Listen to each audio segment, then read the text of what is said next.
Indian brothers, so-called Indians, who are original people of America, the ancient people of America.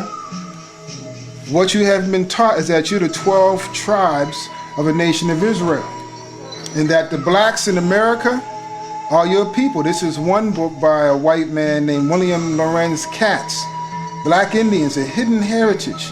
The knowledge of who we are has been hidden from us. But I want to give you some points of interest to show you that we're the real Jews. I know that the Indians pretty much do not trust the Bible, but you've been taught the Bible by your enemies ever since 1492. And they use your own weapon against you. But our ancestors followed the scriptures for thousands of years. The Bible goes back to your true history. Who are you in the Bible? Okay? A lot of your history goes back to mysticism, and it doesn't really go into secular history. Well, the Bible brings you back to your secular heritage of being the ancient 10 tribes of the nation of Israel that broke away from the other 2 tribes, making 12 tribes of Israel. And the Bible is your ancient history book. I'm gonna go right into some of the particulars and facts. This is Time Life, or Time Magazine, America at 400. This is a picture I want the brother to focus on where my finger's at. Captain John Smith, rescued by Pocahontas. Okay? Now if you focus on the king's chest here, you'll see that there's a shield of David. Why is he wearing that? What does that show? The shield of David goes back to Solomon's seal, and it represents the duality of the Most High's power, the negative and the positive. Okay? Another record the brother brought to me. It's a Taino Indian spiritual ceremony. Tainos, which means good people, name that the white man called them, they actually called themselves Boricua, which means land of the noble lords. These are the ancient Puerto Ricans on Puerto Rico. Puerto means port, Rico means rich, Spanish. They named it that. It was actually called Boricua or Boriquin. But as you see on the chest, the shield of David on the chest of this ancient Puerto Rican Indian. You're going to see why that shield is there. This is from the book 500 Nations by Alvin M. Joseph Jr. Notice the Israelite Jewish shield of David on the right arm of the so-called Indian. Right here. See the shield of David? These are the Indians. This is all throughout the history of the Indians. This shield has been one of their many Hebrew symbols. Okay? This is I got from a gift store back in 2004 when I visited the indigenous people, the Lakota of South Dakota. I went to Rapid City in the Black Hills and the monuments of Crazy Horse. They're building their very majestic monument, much more majestic than those 4 guys that got up Mount Rushmore, which they just bogarted their way into making these people. The Indians captors and murderers, glorifying them. As an art piece, it's very well done, but the subject matter is of a demonic sense. As you see, Shield of David, as you see here. Okay? This is from the book Mysteries of the Past by Lionel Casson, Robert Claiborne, Brian Fagan, Walter Karp. Page 11. Before long, Antonio's tale of Israelites who had wandered to America was escalated into a theory which put them among the founder of the New World civilization, a theory that reached its heyday in the 19th century. Britain's Lord Kingsborough, for example, went through the family fortune and landed in debtor's prison no less than 3 times. He died there the last time in order to publish the deluxe, superbly illustrated volumes proving that the Mexican Indians were descendants of the lost tribes. Okay? This is a map. This is also from Time Life Books. I don't have the name or the actual page. It's page 56. I don't have the actual date, but this is from Time Life Books. Mystery of the 10 Lost Tribes of Israel. Peoples claimed by different writers to be the 10 tribes, lost tribes, dispersed by the Assyrian deportations of 740 to 700 BC. You can read that in 2 Kings 17 chapter, and in the Apocryphal book in 2 Ezra 13:40 to 45. People believe themselves to be descendants from the 10 lost tribes. As you see, Mexicans. Lord Kingsborough, we just read about 1837, wrote about them. Mexican Indians, A. Montesinos, 1644. Delaware Indians, C. Beatty, 1678. Massachusetts, 1815. Ohio, 1860. You had Mormons, who were actually originally the Indians. Okay, the whites just came here and called themselves the 10 tribes and tried to make up this book we're going to go into later on in this tape, trying to justify, that's a made-up Bible, by the way, the Mormon book, to try to justify whites being the 10 tribes. American Indians by T. Thorogood, 1650. So this is a map. It shows how they came from Assyria. I put this here myself to show you. This is also proven later on in this tape. Different records. This is from Newsweek, Fall Winter 1991. Okay, Newsweek, a special edition. Let's go on this page here. This is page 25.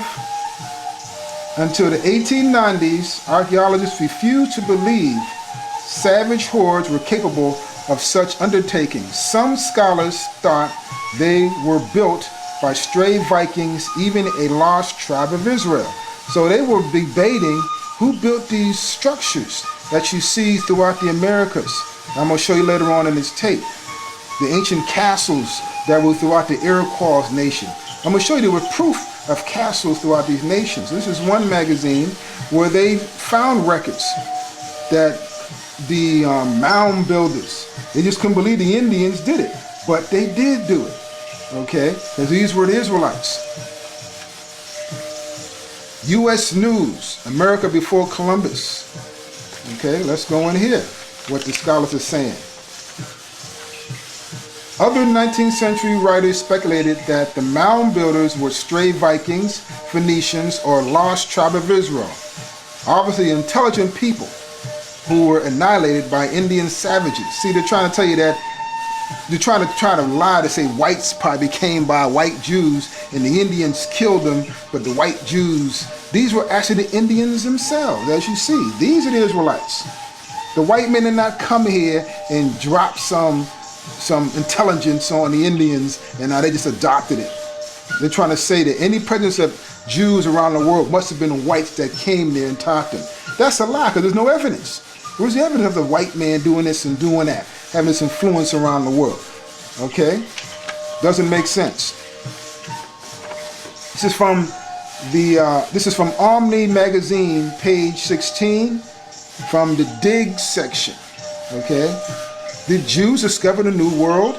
Intriguing artifacts raise questions about North America by Jeffrey Heck. A wedge-shaped piece of sandstone, the keystone is inscribed on all four sides with Hebrew that reads, "The laws of Jehovah, the word of the Lord, King of the earth, the Holy of Holies." Okay, Warwick and a small excavation party discovered November 1860 a stone box which lay the piece of black alabaster known as the Decalogue stone. On the front of the stone is a priestly figure, and about it, etched in a style of Hebrew found nowhere else before or since, is the name of Moses. A condensed version of the 10 Commandments is inscribed in this unique Hebrew on every surface of the stone. So here's the stone right here that they found over in America with Hebrew all the way around it. This is Moses in the middle. I have other records that are probably a little clearer. This is a copy I have, but this is the article right here, and it goes into Hebrew artifacts found throughout the Americas. It's a book called Feats and Wisdom of the Ancients. Okay. Ancient Hebrews of Tennessee. They found Hebrew. inscriptions in the Cherokee nations. Tanasi is the chief of that area. They named Tennessee after Chief Tanasi. But now they're saying ancient Hebrew because they read this, if you just, pan through, so someone could probably read this at home. I'm not going to read the whole thing. Just pan through where my finger's at, and they could probably read this. But it just shows how they found records of Jews in Tennessee. Okay? These are all records that are found. Okay? Let's go right here to some more startling information. Another one. Okay, we're going to hold back on this one because I want to get you this record later on, but I want to go into this book. And this book is called Feats and Wisdom of the Ancients, Library of Curious and Unusual Facts. You got that? Okay. We're going to get this later on because I got something I want to add to this. We're going to find that. This is called Origins of the American Indians by Huddleston. Right here. Alright. Suez de Paleta interpreted this mean that the 10 tribes taken captive by Shalmaneser had escaped to a land called Asareth. This Asareth was obviously near America, and some of the Jews had migrated to it. One proof how the Israelites came here to the Americas. The fullest statement, this is page 69, the fullest statement of the 10 lost tribes theory relied on the apocryphal Esdras. Okay, the story of the journey to Asareth was presented in full in discussion of Suez Palates. Okay, many writers identify Asareth as America. Let's go in the Apocrypha. This is a Bible right here, Authorized King James Versions with the Apocrypha, if you get that. Okay, because the Bible was first written with the Apocrypha in it. The white man took it out. Really, it was kind of debated by us throughout history, but the white man totally divided it during slavery because it speaks a lot about what we're dealing with and how the Indians are from Israel. So we're going to go into the Ezra's books, and it goes into the continuous stories of Ecclesiastes from the Solomons. It goes to the continuing stories of Esther. Esther, the last chapter, continues on in here, and it finishes up.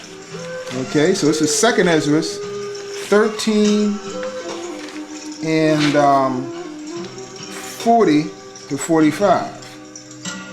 Those are the 10 tribes which were carried away prisoners out of their own land in the time of Hosea the king, whom Shalmaneser, the king of Assyria, led away captive, and he carried them over the waters, and so they came into another land. But they took this counsel among themselves, that they would leave the multitude of the heathen, and go forth into a further country where never mankind dwelt, that they might there keep their statutes which they never kept in their own land. And he entered into the Euphrates by the narrow passage of the river, for the Most High then showed signs for them, and held still the flood till they were passed over. And through that country there was a great way to go, namely of a year and a half, and the same region is called Asareth, which means in the Hebrew, Acharatha, which means another land, a newfound land. You see? So we're reading the scholars talking about Ezra. They know that America is at Ezra. We've seen the map showing how Mexicans and Indians and different peoples of Americas are of these 10 tribes that broke away from the black Negroid tribes that are our brothers. The Negroes in the West Indies and Haitians stayed in the land, while the Indian Hispanic tribes came over here during the time of 722 BC, when Shalmaneser conquered the 10 tribes up north of Israel and brought them to Assyria, which is Iraq. Then they broke out of Assyria and came down through the Euphrates, down through the Persian Gulf and around Africa. Okay, so that's where that comes from. Okay, let's go into here. Another point, page 88. The Mexicans are originally of the 10 tribes captured by Shalmaneser and the family of Issachar, whom the Indians recognized as a special ancestor. So as we see, this is a scholar right here. This is one of the conquistadors and the missionaries speaking about them. You can probably get a little pan of this page. You can read this. This whole book goes into the different missionaries and mercenaries, conquistadors, speaking about the Jewish descent of the Indians, okay, and how they came from Asarlet. They're not teaching you this. The Mormons try to steal this knowledge from us, trying to say that they're the Israelites. Okay. Another book you can get, American Indians, James Adair, by James Adair, History of the American Indians. This whole book goes into, it's just ridiculous how he just breaks this whole thing down. James Adair set out not only to write all he knew about the physical qualities, dress, and temper of the Indians, but also to prove his theory that the Indians were lineal descendants of the lost tribes of Israel.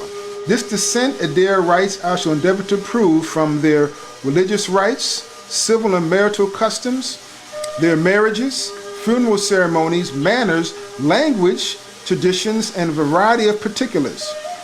Devoting the first half of this book to proving his theory, he proves no less than 23 arguments that will astonish and fascinate the reader. In their common belief in Yahweh, should be Yahweh there, they have Jehovah, but there's no J's in Hebrew until 1600 when J was invented, and E and V are Latin letters, so you wouldn't have these in the Hebrew. The Indian Yahweh, now that's closer to the truth. The Indians use the word Yahweh, which is the true pronunciation, or Yahweh, as the name of the great spirit, the great God that made the heavens and the earth, the God of Abraham, Isaac, and Jacob. Adair says that they pay no religious worship to sticks or stones after the manner of the old Eastern pagans. Neither do they worship any kind of images whatsoever. So this whole book goes into the marriage and divorce and how they lived. The Indian brothers here. Okay? This is another page from the book. As the Israelites were divided into tribes and they had chiefs over them, so the Indians divide themselves. Each tribe forms a little community within the nation. And as the nation had particular symbol, so at each tribe the badge from which it is denominated. When you read in the Bible, it speaks about the Indians having different symbols. If you go into the tribe of Gad, their symbol is the teepees. I'm going to show you that later on in the tape. And the teepees go back to the Northern Indians being the tribe of Gad. That is your nationality in the Bible, the Gadites, G-A-D. Gad was the seventh son of Israel. Okay? And make sure you keep it on the table. Don't get anything else but this. Okay? Just have this. Lost Tribes and Promised Lands by Ronald Sanders. Okay? This goes into the tribes of Israel. Let's go to 365 here. See what page we're going to go to. 364. All right. Let's go into what this man says. By the way, the music you hear is Ohio Indians. I was in Ohio and I bought this tape from a store that sold Indian paraphernalia, and it's a very powerful Indian tape from the brothers in Ohio. This is about Montesinos, who has Indian guides, and they're guiding them to another group of Indians at this time down in Quito, Ecuador, and in the islands down there in South America. Waving a banner high in the air, the Indian guide soon was greeted by a puff of smoke far beyond the other bank of the river. In response to his signal, the two men waited. Eventually, a canoe appeared bearing 3 men and a woman, all of them Indians, to the place where Francisco and Montesinos were standing at the water's edge. The women got off and spoke to Francisco in an Indian tongue that Montesinos could not understand, although he could perceive that he was being identified in the conversation. She then turned to her male companions to explain the situation. Upon hearing her words, they arose, went over to Montesinos, and to his utter astonishment said, Shemai, Yasharala, Adonai, Elohim, Adonai Ehad, which in Hebrew is, Hear, O Israel. Deuteronomy 6 and 4, you can read this credo. Hear, O Israel, the Lord our power is one Lord. They have recited in Hebrew the fundamental credo of Judaism.